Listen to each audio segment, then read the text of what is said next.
Back here at the Live Desk this morning with a guest. Oklahoma Senator James Lankford's here to discuss his report on government waste and also talking about Social Security fraud being featured in an upcoming Apple TV Plus series. So, Senator Lankford, thanks for joining us this morning.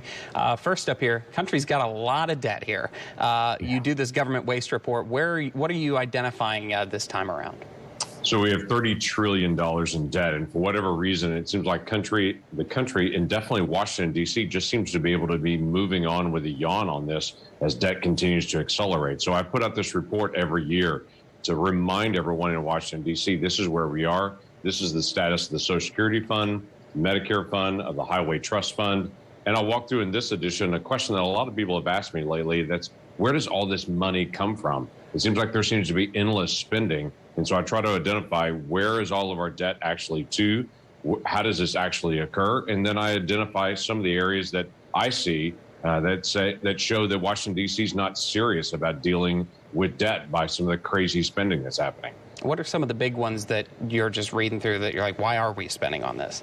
Yeah, so we had, for instance, last year, we spent $2 billion because the White House didn't want to build the border wall that President Trump had put in place that was already contracts for. So instead of actually building the border wall itself, President Biden just spent $2 billion paying contractors not to build the wall because the contract was already out. But there's also cases like state parks up in New England and the earmarks that reappeared last year that have been fighting so hard to get against.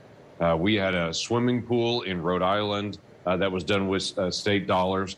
Not with state dollars, but with federal dollars. There was a ski jump. That was one of my favorites in New Hampshire, that the federal government built a new ski jump for the state park in New Hampshire. But it's just on and on and on with things that are clearly not national defense. They're clearly not helping our nation to be able to grow economically. This is about something that's for that particular city or state. That's not what federal dollars are for. And when you have $30 trillion in total debt, if you're spending it on ski jumps and on renovating a swimming pool in Rhode Island, you're clearly not serious about taking on the debt. And we've also got at the same time, issues like this one that you're talking about in this Apple TV series coming up, Mr. Social Security. People might have heard this story, this guy who basically sounds like scammed the Social Security Department out of millions of dollars. What's the whole story there? It's a big story. What is it in brief? And what's your involvement in this series?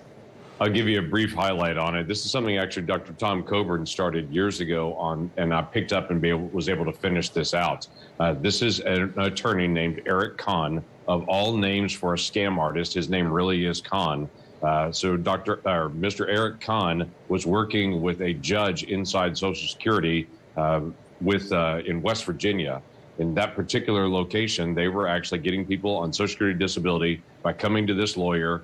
Then they would go to a certain judge there and they would automatically get on Social Security disability, whether they qualified or not. This built taxpayers and Social Security recipients in particular out of millions and millions of dollars.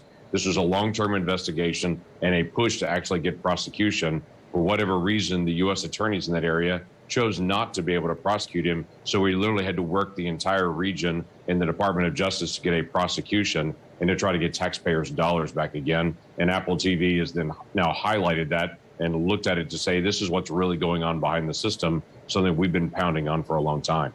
I want to ask you one more question. We're running short on time here, but isn't this kind of ideological question? Here in the state, the Oklahoma GOP head, at least until the end of this week, he's currently running for Congress as well, said this week that we should try Anthony Fauci and put him in front of a firing squad. The reason I ask you this is because I think there are a lot of Republicans out there I've talked to who are all about fiscal conservatism. They hear the things you're talking about, they agree with it, but they see stuff like this, not just come from some random guy on Facebook, but the party head.